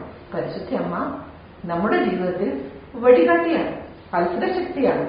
ആ അമ്മയോട് ചേർന്ന് നിന്നാൽ ഏത് പ്രതിസന്ധിയിലും നമുക്ക് പരിശുദ്ധ അമ്മ വഴികാട്ടിത്തരും. എന്താണ് ചെയ്യേണ്ടത് എന്നതിനെ കുറിച്ച് നമുക്ക് നിർദ്ദേശങ്ങൾ ലഭ്യമാകും. ഇതാണ് നമ്മൾ ഇന്ന് ചിന്തിക്കേണ്ടത്. എന്റെ അമ്മ എന്റെ ജീവിതത്തിന്റെ വഴികാട്ടിയാണ്. എന്റെ മാത്രമല്ല, എന്റെ കുടുംബത്തിന്റെ, ഞാനായിരിക്കുന്ന എന്റെ വീടിന്റെ വിളക്കാണ്, വഴികാട്ടിയാണ്. അവിടെയുള്ള എല്ലാ രഹസ്യങ്ങളും പരിശുദ്ധ അമ്മയിൽ കേന്ദ്രീകൃതമാണ്. എന്റെ വീട്ടിലുള്ള എല്ലാ പ്രശ്നങ്ങളും ഈശോയിൽ നിർവഹിക്കപ്പെടുന്നതാണ്. ഞങ്ങൾ സ്വയം നിർവഹിക്കുന്നതല്ല. നമുക്ക് ആർക്കും നമ്മുടെ ഒരു പ്രശ്നങ്ങൾക്കും പരിഹാരം ഉണ്ടാക്കാൻ പറ്റത്തില്ല. നമുക്ക് ഒരു വഴിയിലും യേശുവിലേക്ക് എത്തിച്ചേരാൻ പറ്റത്തില്ല. അതിനെല്ലാം ഒരു വഴിയേ ഉള്ളൂ, യേശു എന്ന വഴി മാത്രം, യേശു എന്ന മാർഗം മാത്രം, പരിശുദ്ധ അമ്മയാകുന്ന കവാടം മാത്രം. അതിലൂടെ പ്രവേശിച്ച് ഒരു പുതുജന്മത്തിലേക്ക് വരാൻ നമുക്ക് എളുപ്പമാണ്. നമുക്ക് വേണ്ടതെന്താണ്? നിഷ്കളങ്കമായ ഒരു മനസ്സും പ്രാർത്ഥിക്കുവാനുള്ള ഒരു ഹൃദയവുമാണ് നമുക്ക് വേണ്ടത്. നമുക്കതുകൊണ്ട് കൊച്ചുമക്കളെ ജപമാല പ്രാർത്ഥനയിൽ കൂടുതൽ ശ്രദ്ധിക്കണം. ഒക്ടോബർ മാസത്തിൽ പ്രത്യേകിച്ചും ജപമാല പ്രാർത്ഥനയിൽ കൂടുതൽ ശ്രദ്ധിക്കണം. ഭക്തിയോടെ ജപമാല പ്രാർത്ഥന ഒരെണ്ണം സ്വന്തമായിട്ട് കൊച്ചുമക്കൾ ചൊല്ലണം. അത് നിങ്ങളുടെ വ്യക്തിപരമായ ജീവിതത്തിന് ഒത്തിരി പ്രാധാന്യം ഉണ്ടാകും, ഒത്തിരി അനുഗ്രഹമാകും. നിങ്ങളും നിങ്ങളുടെ വീടും അനുഗ്രഹിക്കപ്പെടും. നമുക്ക് പ്രാർത്ഥനാപൂർവ്വം ആ തിരുവചനം വീണ്ടും ഉരുവിടണം. ഏതാണ്? ഭാഷകന്റെ പുസ്തകത്തിലെ 44-ാം അധ്യായത്തിലെ 23-ാം തിരുവചനം. ഞാൻ വഴി എന്റെ വീട് അനുഗ്രഹിക്കപ്പെടും. യാക്കോബിന്റെ ശിരസിൽ കൈവച്ച് ദൈവം പറഞ്ഞു, എല്ലാ മനുഷ്യർക്കും വേണ്ടിയുള്ള അനുഗ്രഹവും ഉടമ്പടിയും നിന്റെ ശിരസിൽ ഞാൻ വെച്ചിരിക്കുന്നു എന്ന് പറഞ്ഞതുപോലെ ഇന്ന് ഈ ധ്യാനത്തിൽ പങ്കെടുക്കുന്ന കൊച്ചുമക്കളുടെ ഓരോരുത്തരുടെയും ശിരസിൽ സർവശക്തനായ യേശുവിന്റെ തൃക്കരമുണ്ട്. യേശു തന്റെ തൃക്കരം, മുറിവുള്ള തൃക്കരം ശിരസിൽ വെച്ച് ഇങ്ങനെ പറയുന്നുണ്ട്, നീ വഴി നിന്റെ കുടുംബം അനുഗ്രഹിക്കപ്പെടും. നീ വലിയവനാകും, നീ വലിയവളാകും. ഈ അനുഗ്രഹം നമുക്ക് പ്രാപിക്കാം. പരിശുദ്ധമ്മയുടെ കരങ്ങളിൽ നമുക്ക് കൈകോർത്ത് പിടിക്കാം. ജപമാല പ്രാർത്ഥനകളുടെ കരങ്ങളിൽ എടുക്കാം. അങ്ങനെ നമുക്ക് അനുഗ്രഹമാക്കാം. പാപികൾ ഞങ്ങൾക്കു വേണ്ടി പ്രാർത്ഥിക്കണം എപ്പോഴും, സുസ്തി നന്മ പൂരിതേ. ആഹാ, നല്ല പാട്ടൊക്കെയാണല്ലോ അമ്മക്കുട്ടി. അമ്മ ചോറും കറി ആയോ? അമ്മ വിശക്കും അമ്മ. പാട്ടൊന്നുമില്ല മോനെ, ഈ പണികളൊക്കെ ചെയ്തുകൊണ്ട് കിടക്കുമ്പോൾ ജപമാലയും കൂടി ചൊല്ലിക്കൊണ്ടിരുന്നതാ. ചോറും കറി ഇപ്പം തരാട്ടോ, ഒരു 10 മിനിറ്റ്. ഇന്ന് എത്ര കൊന്ത ചൊല്ലിയമ്മേ? ഇന്നിപ്പോൾ ഒരു 3 കൊന്ത ചൊല്ലി. ഓ, കൊതിയാണ് കേട്ടിട്ട്. ഞാൻ പ്രാർത്ഥിക്കാൻ പോയിരിക്കുമ്പോൾ ഉണ്ടല്ലോ അമ്മേ, ഒന്നിലേ എനിക്ക് മടി വരും. അതല്ലെങ്കിൽ ചൊല്ലിത്തുടങ്ങിയാൽ പല വിചാരം, ഒരു രക്ഷയില്ല. സ്കൂളിൽ പോയതും കളിക്കാൻ പോയതും ഡാൻസിന് പോയതും അങ്ങനെ ഇനി പോവാത്ത ചിന്തകളുണ്ടാവില്ല.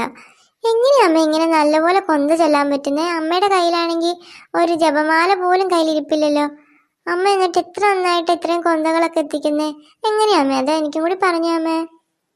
അയ്യോടാ, അമ്മയുടെ കുഞ്ഞിന് ഇത്ര ആഗ്രഹം ഉണ്ടായിരുന്നോ ജപമാല പ്രാർത്ഥന ചൊല്ലാനായിട്ട്? അമ്മയ്ക്കും ഇത് തന്നെയായിരുന്നു പണ്ട്. പല വിചാരം കൊണ്ട് ഒരു രക്ഷയില്ല.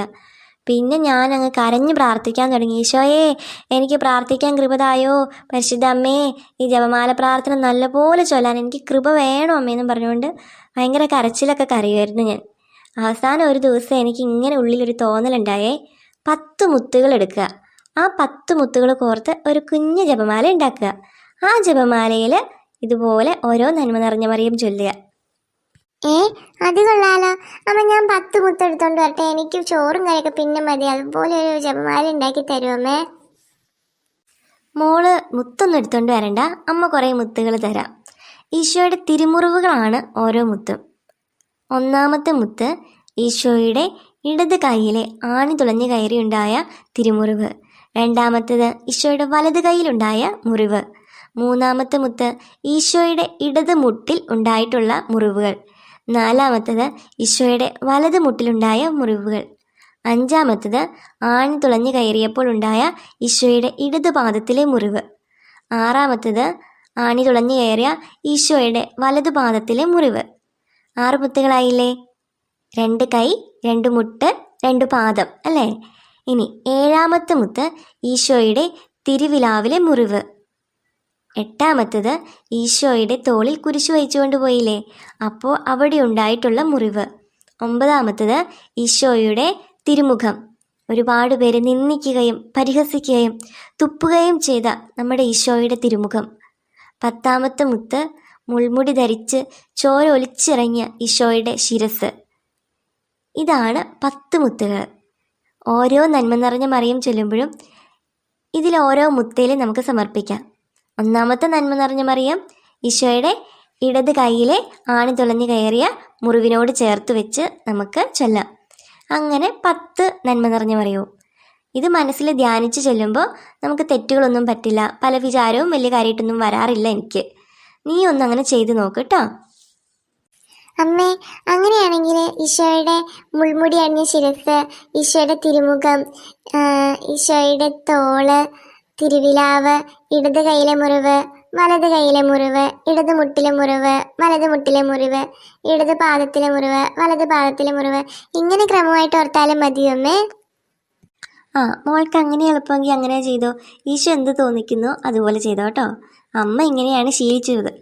2 കൈയിലെ, 2 മുട്ടിലെ, 2 പാദത്തിലെ, പിന്നെ തിരുവിലാവ്, തിരുത്തോള്, തിരുമുഖം, ഈശോയുടെ മുൾമുടി അണിഞ്ഞ ശിരസ്, അങ്ങനെയും ചൊല്ലാറുണ്ട്. അപ്പോൾ ഏതാണ് ഈശോ തോന്നിക്കുന്നതെന്ന് വെച്ചാൽ അതുപോലെ മോള് ചെയ്തോ.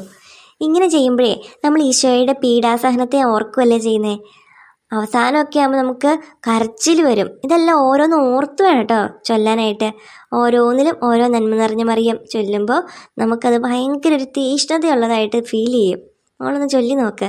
അപ്പോൾ അങ്ങനെ തെറ്റുമില്ല, പല വിചാരം വരത്തില്ല. ഈശോയുടെ തിരുമുറിവുകളുടെ മുത്തം കൊണ്ടൊരു ജപമാല അല്ലേ അമ്മേ? ഞാനും ഒന്ന് പോയി ഒരു ജപമാല ചൊല്ലിട്ട് വരട്ടെ, എന്നിട്ട് മതി ചോറ്. കുഞ്ഞുമക്കളെ, നിങ്ങൾക്കും പ്രാർത്ഥിക്കാൻ നേരത്തെ തടസ്സങ്ങൾ തോന്നാറുണ്ടോ? ഉണ്ടെങ്കിലേ ഈശോയുടെ മാതാവിനോടും നന്നായിട്ട് പ്രാർത്ഥിക്കാനുള്ള കൃപ ഞങ്ങൾക്ക് തരണേന്ന് അപേക്ഷിക്കാം കേട്ടോ. അപ്പം എൻ്റെ കുഞ്ഞുമക്കൾ ആൻറ്റി പറഞ്ഞു തന്ന രീതിയിലേക്ക് ഒന്ന് ജപമാല ചൊല്ലി നോക്കിട്ടോ. ഈശോ നിങ്ങൾക്കതൊരു അനുഭവമാക്കി മാറ്റി തരട്ടെ. പ്രിയ കൂട്ടുകാരെ, ഭക്തിപൂർവ്വം ആരാധനയുടെ നിമിഷങ്ങളിലേക്ക് നമുക്ക് കടക്കാം.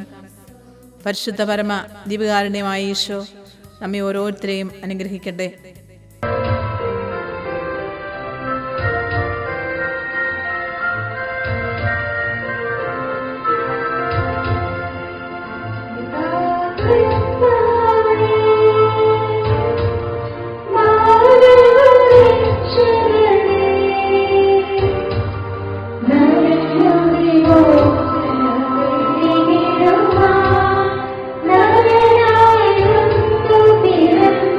Nare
പുകഴ്ചയുണ്ടായിരിക്കട്ടെ.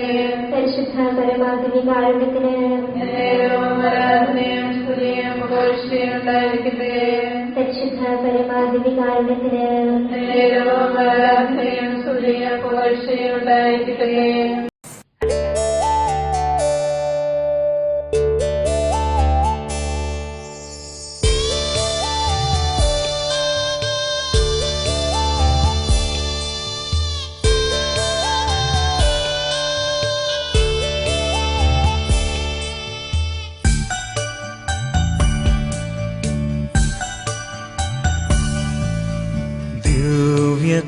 ദിവ്യകാരുണ്യമേ ആരാധ്യനേ, കരുണാർദ്രസ്നേഹമേ ആശ്വാസമേ, താതനും പുത്രനും പാവനാത്മാവിനും എന്നെന്നും ആരാധന. ഓ എന്നെന്നും ആരാധന. ദിവ്യകാരുണ്യമേ ആരാധ്യനേ, കരുണാർദ്രസ്നേഹമേ ആശ്വാസമേ, താതനും പുത്രനും പാവനാത്മാവിനും എന്നെന്നും ആരാധന. ഓ എന്നെന്നും ആരാധന.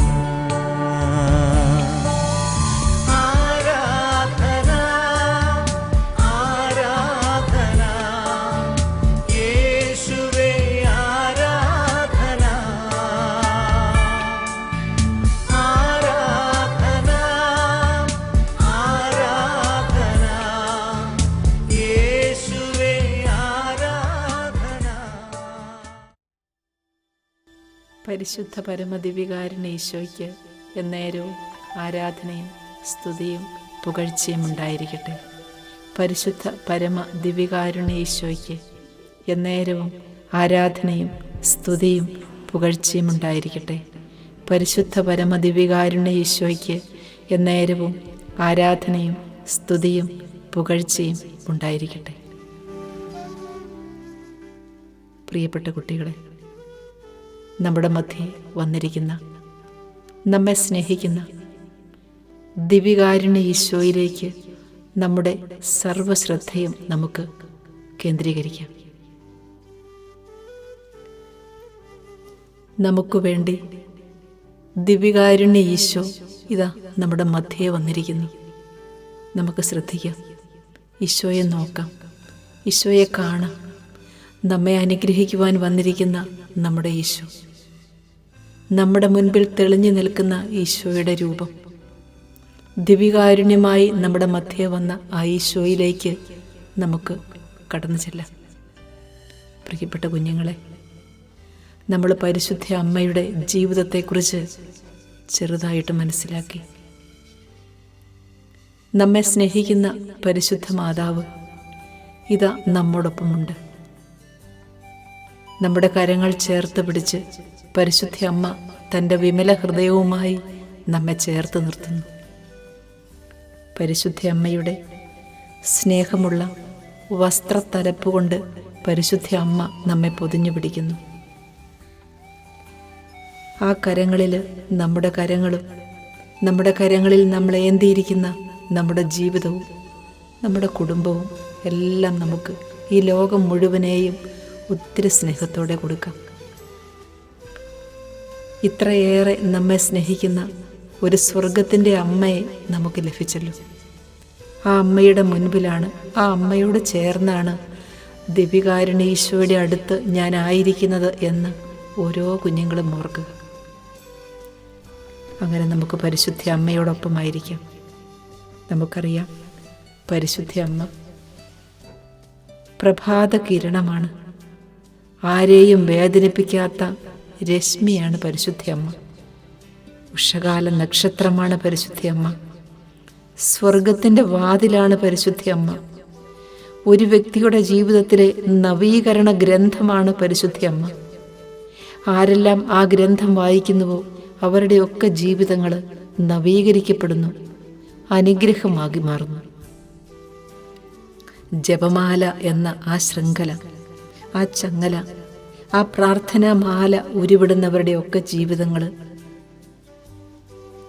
കൂട്ടിച്ചേർക്കലിൻ്റെ ഒരു പുതിയ ജീവിതമാക്കി പരിശുദ്ധ അമ്മ രൂപാന്തരപ്പെടുത്തുന്നു. പാപവഴിയിൽ നിന്നുള്ള ഒരു കോട്ടയാണ് പരിശുദ്ധ അമ്മ. നമ്മളെല്ലാവരും വായിച്ചറിയേണ്ട ഒരു ഗ്രന്ഥമാണ് പരിശുദ്ധ അമ്മ. വിശുദ്ധ പാദ്രി പിയോ പറഞ്ഞിരിക്കുന്നതാണിത്. നമ്മളെല്ലാവരും വായിച്ചറിയേണ്ട ഗ്രന്ഥമാണ് പരിശുദ്ധ അമ്മ എന്ന ആ സ്നേഹം. വിശുദ്ധ മത്തായിയുടെ സുവിശേഷത്തിൽ 1-ാം അധ്യായം 21-ാം തിരുവചനത്തിൽ പറയുന്നുണ്ട്, പാപത്തിൽ നിന്ന് നമ്മെ മോചിപ്പിക്കുവാൻ ഈശോ വന്നു. അതുപോലെ വിശുദ്ധ മർക്കോസിൻ്റെ സുവിശേഷത്തിൽ 1:4 പറയുന്നുണ്ട്, 2:5 പറയുന്നുണ്ട് പാപമോചനത്തിനായുള്ള കാര്യങ്ങളെക്കുറിച്ച്. പാപമോചനം എന്നത് യേശു മനുഷ്യവർഗത്തിന് നൽകിയ ഒരു വലിയ സമ്മാനമാണ്. ഈ പാപമോചനം നമുക്ക് ലഭിച്ചാൽ മാത്രമേ, അല്ലെങ്കിൽ യേശുവാകുന്ന ആ പാപമോചനത്തിലേക്ക് നമ്മൾ കടന്നു വന്നാൽ മാത്രമേ സ്വർഗത്തിൻ്റെ വാതായനങ്ങൾ നമുക്ക് കാണുവാനോ അത് തുറന്നു കിട്ടുകയോ ചെയ്യുകയുള്ളൂ. പരിശുദ്ധ അമ്മയാണ് സ്വർഗത്തിൻ്റെ വാതിൽ. സഹന രഹസ്യം പഠിപ്പിക്കുന്നത് അമ്മയാണ്. ദിവ്യരഹസ്യം നിറഞ്ഞിരിക്കുന്ന റോസാ പുഷ്പമാണ് പരിശുദ്ധ അമ്മ. നമുക്ക് കരങ്ങൾ കൂപ്പി ഈ അനുഗ്രഹ സമയത്തിൽ പരിശുദ്ധ അമ്മയോടൊപ്പമായിരിക്കാം. ദിവികാരുണ്യ ഈശോയെ കൺകുളിർക്ക് നമുക്ക് കാണാം. പരിശുദ്ധ അമ്മയോടൊപ്പമായിരുന്ന്, എൻ്റെ അമ്മേ, എൻ്റെ ജീവിതത്തിന് അമ്മ വഴികാട്ടിയായിരിക്കണമേ, എന്നെ നയിക്കണമേ, എന്നെ ഏറ്റെടുക്കണമേ, ലോകം മുഴുവനും വേണ്ടിയും പരിശുദ്ധ അമ്മയുടെ അനുഗ്രഹം പ്രവഹിപ്പിക്കണമേ, ഈ ഭൂമിയിലേക്ക് അയക്കണമേ എന്ന് പറഞ്ഞുകൊണ്ട് നമുക്കൊരു നിമിഷം ദിവികാരുണ്യ ഈശോയിലേക്ക് നമ്മുടെ കണ്ണുകളും നമ്മുടെ ഹൃദയങ്ങളും നമ്മുടെ മനസ്സും ഉയർത്തി നിശബ്ദമായി ഈ ദിവികാരുണ്യ സന്നിധിയിൽ നമുക്കായിരിക്കാം.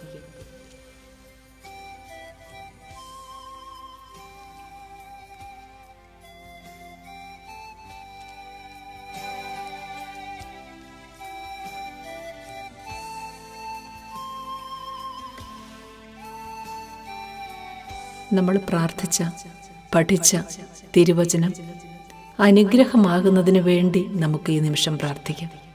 പ്രഭാഷകൻ്റെ പുസ്തകത്തിലെ 44-ാം അധ്യായത്തിലെ 23-ാം തിരുവചനം അനുഗ്രഹമായി എൻ്റെ ജീവിതത്തിലേക്ക്, എൻ്റെ വീട്ടിലേക്ക്, ഞാനായിരിക്കുന്ന എല്ലാ മേഖലകളിലേക്കും കടന്നു വരട്ടെ എന്ന് നമുക്ക് ഓരോരുത്തർക്കും ആഗ്രഹിക്കാം. എല്ലാ മനുഷ്യർക്കും വേണ്ടിയുള്ള അനുഗ്രഹവും ഉടമ്പടിയും യാക്കോബിൻ്റെ ശിരസിൽ അവിടുന്ന് വെച്ചു. ഇതാ ഈ നിമിഷം എൻ്റെ വീടിന് വേണ്ടിയുള്ള എല്ലാ അനുഗ്രഹങ്ങളും, എനിക്ക് വേണ്ടിയുള്ള എല്ലാ അനുഗ്രഹങ്ങളും, ഞാനായിരിക്കുന്ന മേഖലയിലുള്ള എല്ലാ അനുഗ്രഹങ്ങളും, ഞാൻ സഞ്ചരിക്കുന്ന വഴികളിൽ വേണ്ടതായ എല്ലാ അനുഗ്രഹങ്ങളും എൻ്റെ ശിരസിലേക്ക് അനുഗ്രഹമായി ഈശോ വച്ചിരിക്കുന്നു. കാരണം ഞാൻ അനുഗ്രഹത്തിൻ്റെ വഴിയിലായിരിക്കുവാൻ വേണ്ടി ഒരുപാട് കൊതിക്കുന്നു. അനുഗ്രഹത്തിൻ്റെ വഴിയിൽ എൻ്റെ ജീവിതം മുൻപോട്ട് കൊണ്ടുപോകുന്നതിന് വേണ്ടി ഞാൻ പ്രാർത്ഥിക്കുന്നു. എൻ്റെ ആഗ്രഹം ഇതാണ്: പരിശുദ്ധ അമ്മയോട് ചേർന്ന് ജീവിക്കുക. പരിശുദ്ധ അമ്മ എൻ്റെ ജീവിതത്തിൻ്റെ വഴികാട്ടിയായിരിക്കുക. യേശുവിനോട് ചേർന്ന് ഒരു ഹോളി ഫാമിലിയായി എൻ്റെ കുടുംബത്തെ മാറ്റുക. ഒരു ഹോളി പേഴ്സണായി എൻ്റെ ജീവിതം രൂപപ്പെടുക. അതുകൊണ്ട് ഞാൻ വീണ്ടും പ്രാർത്ഥിക്കുന്നു, എനിക്ക് വേണ്ടിയും എൻ്റെ പ്രിയപ്പെട്ടവർക്ക് വേണ്ടിയുമുള്ള എല്ലാ അനുഗ്രഹങ്ങളും എൻ്റെ യേശു ഈ നിമിഷം എൻ്റെ ശിരസിലേക്ക് ചൊരിയുകയാണ്. അതിനുവേണ്ടി എന്നെ പ്രത്യേകമായി നിയോഗിക്കുകയാണ്, തിരഞ്ഞെടുക്കുകയാണ്. എന്നെ അനുഗ്രഹിക്കാൻ വേണ്ടി തിരഞ്ഞെടുത്ത ഈശോയെ, എന്നെ അനുഗ്രഹിച്ചുയർത്താൻ വേണ്ടി തിരഞ്ഞെടുത്ത ഈശോയെ, അങ്ങേക്ക് ഞാൻ ഒത്തിരി നന്ദി പറയുന്നു. അങ്ങേക്ക് ഞാൻ ഒത്തിരി നന്ദി പറയുന്നു ഈശോയെ. എന്നെ അനുഗ്രഹിക്കാൻ വേണ്ടി അവിടുന്ന് തിരഞ്ഞെടുത്തില്ലേ? എന്നെ അനുഗ്രഹിക്കാൻ വേണ്ടി, എൻ്റെ കുടുംബത്തെ അനുഗ്രഹിക്കാൻ വേണ്ടി, ഞങ്ങളെ അനുഗ്രഹിക്കാൻ വേണ്ടി, എൻ്റെ വീടിനെ തിരുക്കുടുംബമാക്കുവാൻ വേണ്ടി എന്നെ അവിടുന്ന് തിരഞ്ഞെടുത്തില്ലേ? അതിന് ഞാൻ നന്ദി പറയുകയാണ്. എന്നെ തിരഞ്ഞെടുത്തതിനെ ഓർത്ത് ഞാൻ അങ്ങയുടെ പാദങ്ങളിൽ വീണ് നന്ദി അർപ്പിക്കുകയാണ് ഈശോ. അങ്ങയുടെ പാദത്തിൽ വീണ് അങ്ങയുടെ തെരഞ്ഞെടുപ്പിന് വേണ്ടി ഞാൻ നന്ദി പറയുന്നു. പരിശുദ്ധ അമ്മയെ തിരഞ്ഞെടുത്തതുപോലെ എൻ്റെ വീടിന് വിളക്കാകുവാൻ, എൻ്റെ വീടിന് അനുഗ്രഹമാകുവാൻ, എൻ്റെ വീട്ടിലെ പ്രശ്നങ്ങളെ ഇല്ലാതാക്കുവാൻ അങ്ങ് എന്നെ തിരഞ്ഞെടുത്തല്ലോ. എൻ്റെ ശിരസിൽ അവിടുത്തെ തൃക്കരം വച്ചല്ലോ. അങ്ങനെയാണല്ലോ അങ്ങനെ അനുഗ്രഹിക്കുക. ദിവികാരുണ്യ ഈശോയുടെ സന്നിധിയിൽ എന്നെ കൂട്ടിക്കൊണ്ടു വന്നല്ലോ. എന്നെയും എനിക്കുള്ളതെല്ലാം ഇവിടെ സമർപ്പിക്കുവാൻ എനിക്ക് അനുഗ്രഹം തന്നല്ലോ. എൻ്റെ ചിന്തകളും എൻ്റെ തീരുമാനങ്ങളും എൻ്റെ ബോധ്യങ്ങളും എൻ്റെ ആലോചനകളും എല്ലാം ഈശോയെ അങ്ങയുടെ കരങ്ങളിലേക്ക്, ദിവികാരുണ്യ സന്നിധിയിലേക്ക് ഈ പാവപ്പെട്ടവനായ ഞാൻ, ഈ പാവപ്പെട്ടവളായ ഞാൻ ഇതാ സമർപ്പിച്ച് പ്രാർത്ഥിക്കുന്നു. ഈശോയെ, അവിടുത്തെ സ്വർഗീയ രശ്മികൾ എന്നിലേക്ക് ചൊരിയണമേ, ഞങ്ങളിലേക്ക് ചൊരിയണമേ. ഈ ആരാധനാ പ്രാർത്ഥനയിൽ എന്നോടൊപ്പം പങ്കുചേരുന്ന എല്ലാ മക്കളിലേക്കും അങ്ങയുടെ സ്നേഹത്തിൻ്റെ കിരണങ്ങൾ ചൊരിയണമേ. ഈ ലോകത്തിൻ്റെ എല്ലാ പാപമേഖലകളിലേക്കും ആ പാപമേഖലകളെയൊക്കെ പൊട്ടിച്ചെറിയുന്നതിന് വേണ്ടി ഈശോയെ അവിടുത്തെ ദിവികാരുണ്യ രശ്മികൾ ചൊരിയണമേ എന്ന് പ്രാർത്ഥിക്കുന്നു. അവിടുത്തെ ദിവികാരുണ്യ രശ്മികൾ ഈ ഭൂമിയിലേക്ക് പതിക്കുമ്പോൾ ഈ ഭൂമി തന്നെ, ഈ ലോകം തന്നെ പവിത്രമാകും എന്ന് ഞാൻ പൂർണ്ണമായും വിശ്വസിക്കുന്നു ഈശോയെ. അങ്ങനെ വിശ്വസിച്ചുകൊണ്ട് എല്ലാവർക്കും വേണ്ടി ഞാൻ പ്രാർത്ഥിക്കുന്നു കർത്താവേ. പരിശുദ്ധ അമ്മയോടൊപ്പം ആയിരിക്കുവാൻ കിട്ടിയ ഈ നിമിഷങ്ങൾ, ജീവിതം വിശുദ്ധീകരിക്കാൻ വേണ്ടി ലഭിച്ച ഈ അവസരങ്ങൾ എല്ലാം അവിടുത്തെ പ്രത്യേകമായ ദാനമാണല്ലോ. അവിടുന്നാണല്ലോ എന്നെ ഈ പ്രാർത്ഥനാ നിമിഷങ്ങളിലേക്ക്, ഈ ദിവസങ്ങളിലേക്ക് കൂട്ടിക്കൊണ്ടുവന്നത്. അങ്ങയുടെ കരങ്ങളിൽ പിടിച്ച് ഇതാ ഞാൻ മുൻപോട്ട് പോകുന്നു. നിന്റെ ദൈവവും കർത്താവുമായി ഞാൻ നിന്റെ വലതുകരം പിടിച്ചിരിക്കുന്നു. ഞാനാണ് പറയുന്നത്, ഭയപ്പെടേണ്ട, ഞാൻ നിന്നെ സഹായിക്കും എന്ന് പറഞ്ഞുകൊണ്ട് എന്നെ, എൻ്റെ പ്രിയപ്പെട്ടവരെ, എൻ്റെ മാതാപിതാക്കളെ, ഞങ്ങളെ എല്ലാവരെയും, ഈ ലോകം മുഴുവനെയും, എല്ലാ കുടുംബങ്ങളെയും, എല്ലാ വ്യക്തികളെയും അവിടുന്ന് നയിക്കാൻ ആഗ്രഹിക്കുന്നതിനെ ഓർത്ത് ഞാൻ നന്ദി പറയുന്നു ഈശോയെ. അവിടുന്ന് അങ്ങനെ ഞങ്ങളെ സഹായിക്കുന്നതിനെ ഓർത്ത് നന്ദി പറയുന്നു ഈശോയെ. ഈ ലോകം മുഴുവനിലുമുള്ള എല്ലാ മനുക്കളും, എല്ലാ മനുഷ്യരും അങ്ങയെ തിരിച്ചറിയാൻ ഇടയാക്കണമേ. അവിടുത്തെ മുൻപിൽ തങ്ങളുടെ ജീവിതം സമർപ്പിക്കുവാൻ അവിടുന്ന് അനുഗ്രഹിക്കണമേ ഈശോയെ. ഇതാ കർത്താവിൻ്റെ ദാസി, അങ്ങയുടെ വാക്ക് എന്നിൽ നിറവേറട്ടെ എന്ന് പറഞ്ഞുകൊണ്ട് പരിശുദ്ധ അമ്മ തൻ്റെ ജീവിതം ഈശോയ്ക്ക് സമർപ്പിച്ചില്ലേ? തനിക്ക് ലഭിച്ച തെരഞ്ഞെടുപ്പിനെ പരിശുദ്ധ അമ്മ ഫലവത്താക്കിയില്ലേ? ലഭിച്ച പാഴ്സലെല്ലാം ഉപയോഗിച്ച് ദൈവേഷ്ടം നിർവഹിച്ചില്ലേ? പ്രിയപ്പെട്ട കുഞ്ഞുങ്ങളെ, നിങ്ങളും ആഗ്രഹിക്കണം, ഈ ലോക ജീവിതത്തിലായിരിക്കുമ്പോൾ എനിക്ക് ലഭിക്കാവുന്ന ഏറ്റവും വലിയ തെരഞ്ഞെടുപ്പ് എന്നത് ഈശോയുടെ സ്വന്തമാകാനുള്ള തിരഞ്ഞെടുപ്പാണ്. ഈ തിരഞ്ഞെടുപ്പിന് വേണ്ടിയും മക്കൾ ആഗ്രഹിക്കണം, ആഗ്രഹത്തോടെ പ്രാർത്ഥിക്കണം. ഈശോയോട് പറയണം, ഈശോയെ, എന്നെയും അങ്ങയുടെ വേലയ്ക്കായി തിരഞ്ഞെടുക്കണമേ. ആ തിരഞ്ഞെടുപ്പിൽ ഞാൻ ആയിരിക്കുവാനുള്ള കൃപ എനിക്ക് പാഴ്സലായിട്ട് തരണമേ. ഇതാണ് എൻ്റെ ഏറ്റവും വലിയ ആഗ്രഹം എന്ന് ഈശോയോട് പറയണം. ഈശോയ്ക്ക് ഇഷ്ടമാണെങ്കിൽ കുഞ്ഞുമക്കളെ ഈശോയുടെ സ്വന്തമെന്ന ആ മേഖലയിലേക്ക്, ആ തെരഞ്ഞെടുപ്പിലേക്ക് ഈശോ കൂട്ടിക്കൊണ്ടു പോകട്ടെ. അതും കൂടി ഈ പ്രാർത്ഥനാ നിമിഷത്തിൽ ഓരോ മക്കളും ഹൃദയത്തിൽ സൂക്ഷിക്കണം, ഹൃദയത്തിൽ ആഗ്രഹിച്ച് പ്രാർത്ഥിക്കണം. ഏറ്റവും വലിയ ഈശോയുടെ തിരഞ്ഞെടുപ്പെന്ന് പറയുന്നത് ഈശോയുടെ മുന്തിരിത്തോപ്പിൽ ഈശോയ്ക്ക് വേണ്ടി ജീവിതം ബലിയാക്കുക എന്നതാണ്. അങ്ങനെ എൻ്റെ ജീവിതം, എൻ്റെ ആരോഗ്യം, എൻ്റെ സമയം, എൻ്റെ കഴിവുകൾ, എനിക്കുള്ളതെല്ലാം ഈശോയ്ക്ക് വേണ്ടി ചെലവഴിക്കുവാനുള്ള എൻ്റെ ആഗ്രഹമായി ഇതാ തിരുമുൻപിൽ സമർപ്പിക്കുന്നു എന്ന് പറഞ്ഞ് കുഞ്ഞുമക്കൾ പ്രാർത്ഥിക്കണം. ഈശോയുടെ ഇഷ്ടമനുസരിച്ച് ഈശോയുടെ മുന്തിരിത്തോപ്പിലേക്ക് അനേകരെ ഈശോ വിളിക്കട്ടെ. അതിനുവേണ്ടിയും സാധിക്കട്ടെ. ഈ നിമിഷങ്ങളിൽ നമുക്കതിനു വേണ്ടി കൂടി ദാഹിക്കാം. പരിശുദ്ധ അമ്മയെ ജീവിതത്തിൻ്റെ എല്ലാമായിട്ട് ഏറ്റുപറഞ്ഞ് പരിശുദ്ധ അമ്മയാകുന്ന ആ കവാടത്തിലൂടെ കടന്ന് ജീവിതം അനുഗ്രഹിക്കപ്പെട്ടതാക്കുവാൻ സഹായിക്കണമേ. അതിനുള്ള വേദിയാക്കി ഞങ്ങളുടെ വീടും, എൻ്റെ വീടും, ഞങ്ങളുടെ ഓരോരുത്തരുടെയും കുടുംബങ്ങളും അനുഗ്രഹിക്കണമേ. അതിനുവേണ്ടി പ്രാപ്യമാക്കണമേ. അതിനുള്ള വേദിയാക്കി മാറ്റണമേ എന്നെല്ലാം പ്രാർത്ഥിച്ചുകൊണ്ട് അവിടുത്തെ സന്നിധിയിൽ ഏറ്റവും സ്നേഹത്തോടെ നന്ദിയും സ്തുതിയും ആരാധനയും ഇതാ ഞാൻ സമർപ്പിക്കുന്നു.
പരിശുദ്ധ ശരീരത്താലും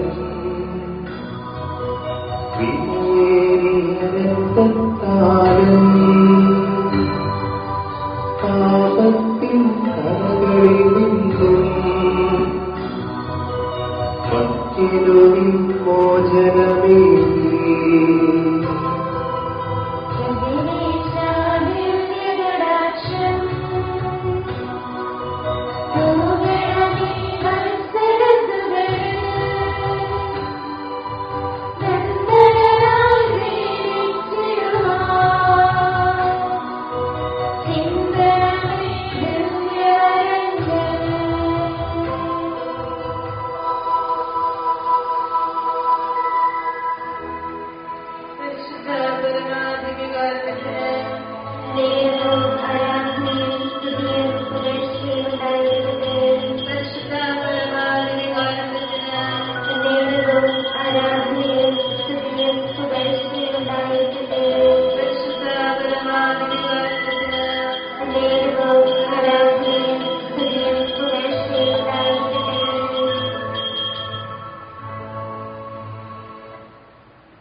നാളെ പങ്കെടുക്കുവാൻ മറക്കല്ലേ.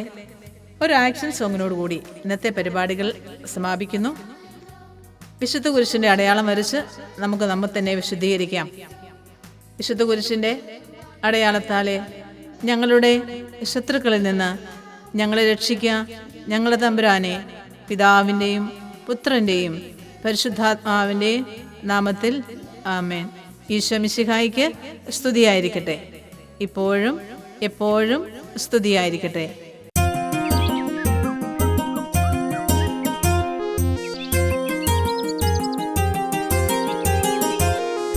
കണ്ടോ കണ്ടോ കൽഭരണിയിൽ അത്ഭുത വീഞ്ഞ്, കാനായിലൊരു നാട്ടിൽ അന്നൊരു കല്യാണ വീട്ടിൽ.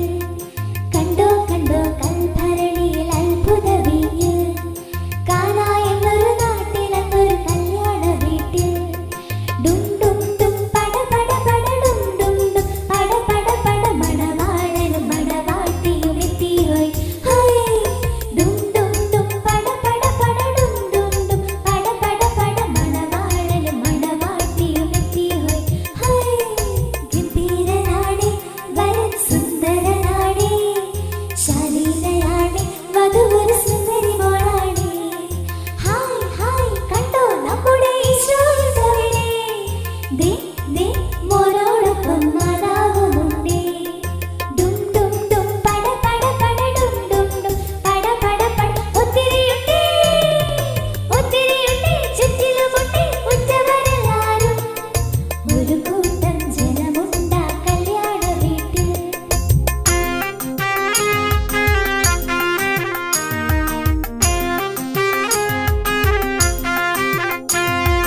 തുരു തുരു തുര വിഴു വിളമ്പി കുള കുള കുള വിഴു കുടിച്ച് ചറ പറ പറ സൊറ പറഞ്ഞ് എന്തൊരു സന്തോഷം, അരങ്ങിൽ എന്തൊരു സന്തോഷം.